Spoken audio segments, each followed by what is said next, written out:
We're on the southwestern part of the Somerset Levels and Moors.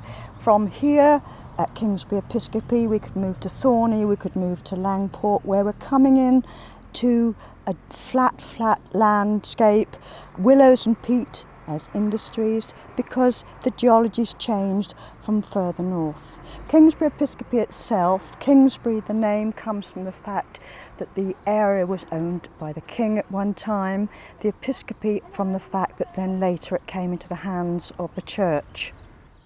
Blue Badge Guides really are people who study a very diverse range of subjects so that they may be able to give people a little information on local history, on perhaps the geology, why the industries have evolved, or perhaps just the flowers and the trees and the properties of the plants.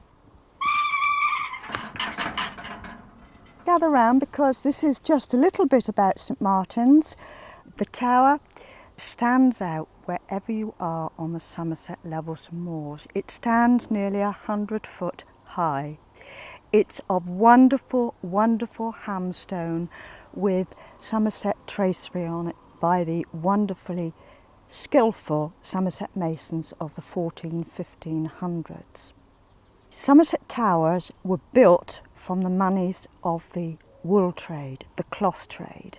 A tenth of it, of course, had to go in to the church's coffers, and the monk said, "Goody gumdrops, we can celebrate this, we can build a magical Somerset Tower." It was built by an apprentice mason.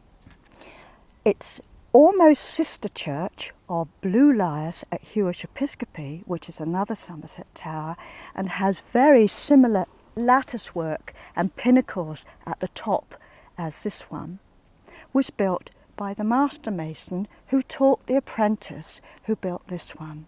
But the master mason came to look at it after it was finished, and he became very, very depressed, because he felt it was very much superior than the one at Hewish which he had built. And he climbed to the top and threw himself to his death.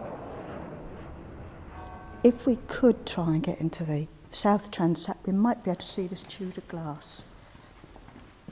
There's fan vaulting in the as well. Stand here, you can see it up. You see, it's got the colouring of medieval glass as well. If you look at Victorian stained glass, it's very, very much brighter. This is medieval glass, and you can see the hairstyles there, particularly on the left, look.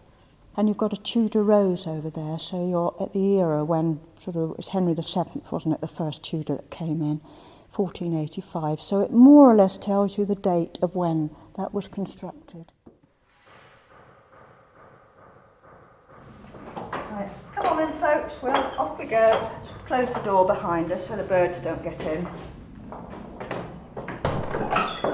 Okay? Off we go then. We'll go and see the river.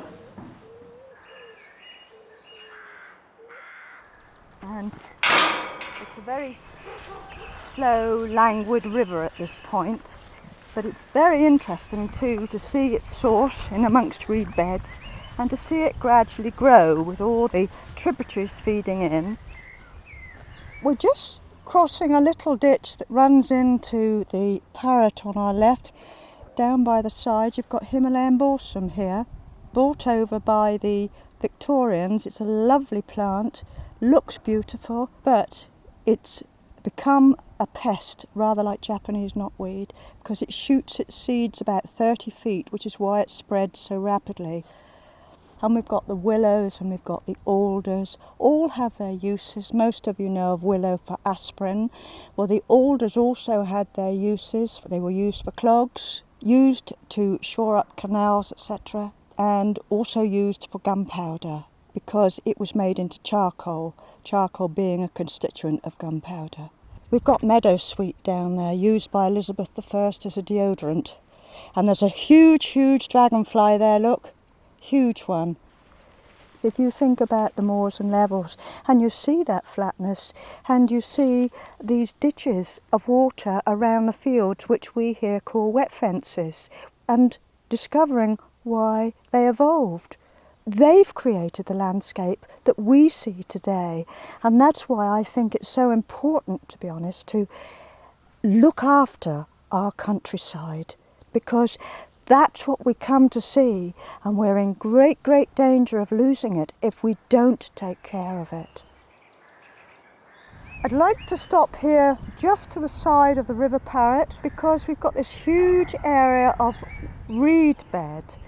It has been dug out to create a waiting bay for the barges that would have come up from Langport full of their goods of tin, coal, iron, brick and tile to their final destination from the English Channel. You would need a passing place for the barges that are loaded to come back and go back to Langport to pick up more goodies. So let's walk on now and we'll go up to the actual wharf. It's very atmospheric. And you think of, say, in the cold weather and you've just had some sunshine the day before and you've got the mist all over the moors, but you've got treetops popping out of the mist, and that is lovely. It's as good as being in the mountains and seeing the tops of the mountains coming out of the mist. People should see Somerset, and this particular part of South Somerset for me is wonderful, absolutely wonderful. I've just loved being able to share the little bit of knowledge I have with other people and them sharing it with me. It's been a real honour to take people, yeah. And I think we've come to our destination, apart from Gorebridge, actually over the road there, which was dismantled in the Civil War to stop the Royalists getting across to the parliamentarians.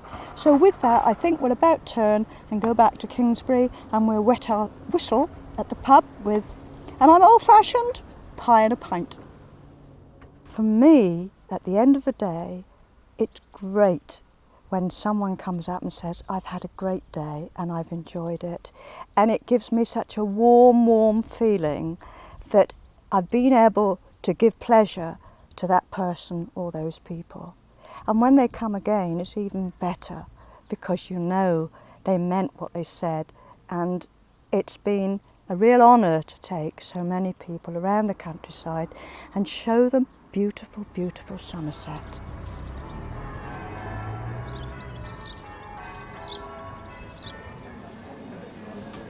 Here we are back at the pub now, Wyndham Arms, Kingsbury Episcopi. I've had a good walk.